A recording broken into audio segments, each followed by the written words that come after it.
Hi everyone, welcome back to our channel How to Crypto. In today's video, I will be showing you how you can download bitcoin.com wallet app on your device. It's a really quick and easy video, so make sure to follow all the steps and stick till the end. And before we start the video, make sure to subscribe and turn on the notification so that you won't miss any future upcoming videos from our channel. Now let's move on to the video. Firstly, you need to open up a Play Store or App Store on your device.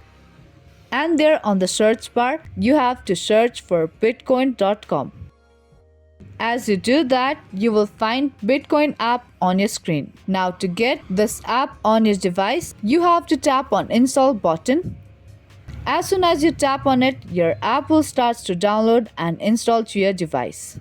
Once your app gets downloaded and installed, you will be able to see this type of interface on your screen. Now, if you want to open up your Bitcoin app now, you can tap on open button at the bottom.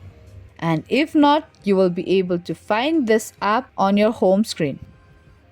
Now that's how easily you can download bitcoin.com wallet on your device. Hope you liked and found this video helpful. If you did, make sure to give this video a big thumbs up and subscribe to our channel. I will be back with more videos like this. Thank you for watching.